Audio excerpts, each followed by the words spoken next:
सालों पहले कृष्णदेव राय दक्षिण भारत के जाने माने विजयनगर राज्य में राज किया करते थे। उनके साम्राज्य में हर कोई खुश था। अक्सर सम्राट कृष्णदेव अपनी प्रजा के हित में फैसले लेने के लिए बुद्धिमान तेनालीराम की राय लिया करते थे। तेनालीराम का दिमाग इतना तेज था कि वो हर मुसीबत का पल भर में समाधान निकाल लेते थे। एक दिन राजा कृष्णदेव के दरबार में एक व्यक्ति रोते हुए आया। उसने कहा, महाराज, मैं नामदेव पास की ही हवेली में काम करता हूँ। मेरे मालिक ने मेरे साथ में धोखा किया है। मुझे न्याय चाहिए। राजा कृष्णदेव ने उससे पूछा कि आखिर ऐसा क्या हुआ है तुम्हारे साथ।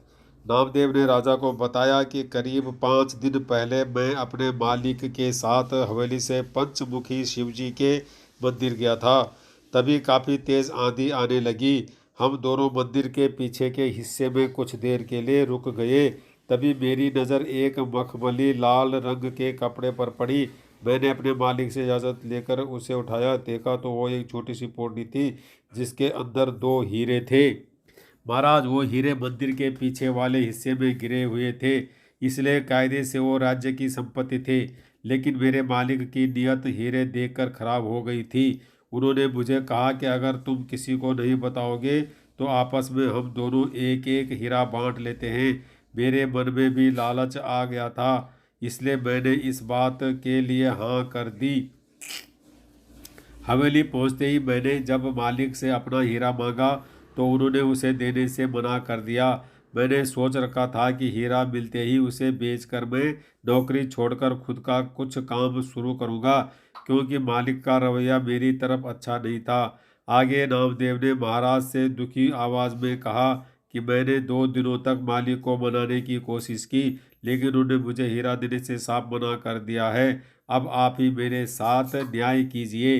नामदेव की बातें सुनते ही सम्राट ने तुरंत अपने सैनिकों को भेजकर अपने दरबार बुलाया। उसके आते ही जब महाराज कृष्णदेव ने हीरे के बारे में उससे पूछताछ शुरू की, जवाब में उनसे कहा कि ये मेरा नौकर झूठ बोल रहा है। हाँ, ये सच है कि उस दिन हमें मंदिर के पीछे के हिस्से में हीरा मिला था। मैंने वो हीरे इसे राजकोष तक पहुंचाने के लिए कहा था। फिर 2 दिन बाद जब मैंने इससे हीरा जमा करने की रसीद मांगी तो यह घबरा गया और सीधे मेरे घर से निकलकर आपके पास आ गया। तब से सारी तब से सारी झूठी कहानी आपको सुना रहा है। तभी महाराज ने नामदेव के मालिक से पूछा कि क्या आपने इसे हीरे किसके सामने दिए हैं। नामदेव के मालिक ने कहा, हाँ महाराज, मैंने अपने 3 नौकरों के सामने इसे हीरे की पोटली दी थी। वो जानते ही राजा कृष्णदेव ने उन तीनों को बुलवाया। नौकरों ने दरबार में पहुंचते ही नामदेव के खिलाफ गवाही देते हुए कहा कि उनके मालिक ने नामदेव को हीरे उनके सामने ही दिए थे। तभी दरबार से निकलकर कुछ देर महाराज अकेले में अपने मंत्रियों से सलाह मशवरा करने लगे। सबसे पहले राजा कृष्णदेव ने कहा कि मुझे नामदेव सच्चा लगता है। उनके अन्य मंत्रियों ने कहा कि महाराज, हम उन गवाहों को नज़रअंदाज नहीं कर सकते हैं। फिर राजा कृष्णदेव ने तेनालीराम की तरफ देखते हुए इशारों में पूछा कि उनका क्या कहना है। मुस्कुराते हुए तेनालीराम ने कहा कि मैं अभी सच और झूठ का पता लगा लूंगा, बस आप लोगों को कुछ देर पर्दे के पीछे बैठना होगा। राजा ने तेनालीराम की बात सुनते ही ठीक वैसा ही किया। दूसरे मंत्री भी राजा को देखते हुए पर्दे के पीछे बैठ गए। अब तेनालीराम ने पहले गवाह को बुलवाया और हीरे के बारे में पूछा। उसने वही पुराना जवाब दिया। फिर तेनालीराम ने कहा कि ये बताओ, वो हीरे कैसे दिखते थे? क्या तुम उनका आकर इस कागज में बनाकर दिखा सकते हो? उस गवाह ने कहा कि वो एक पोटली में थे, इसलिए पता नहीं कि वो कैसे दिखते थे। तेनालीराम ने पहले गवाह को वहीं रुकने के लिए कहकर दूसरे गवाह को बुलवाया और वही सवाल पूछा। दूसरे गवाह ने कहा, मैंने वो दोनों हीरे देखे थे। फिर उसने कुछ अजीब से चित्र बना दिए। फिर तीसरा गवाह तेनाली के सामने आया और उसने जवाब में कहा कि हीरे एक कागज में लिपटे हुए थे, इसलिए उसने उन्हें देखा नहीं। पर्दे के पीछे बैठे राजा ने तीनों गवाहों की बातें सुनी थी। सबके अलग अलग बातों से यह स्पष्ट हो गया था कि नामदेव सच बोल रहा था और उसका मालिक झूठ।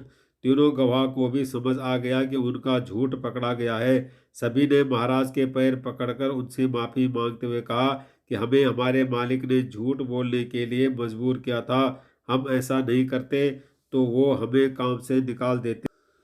राजा कृष्णदेव अब सीधे दरबार गए और नामदेव के मालिक को गिरफ्तार करके उसके घर की तलाशी करने का आदेश दिया। कुछ देर बाद ही सैनिकों को उसके घर में हीरे मिल गए।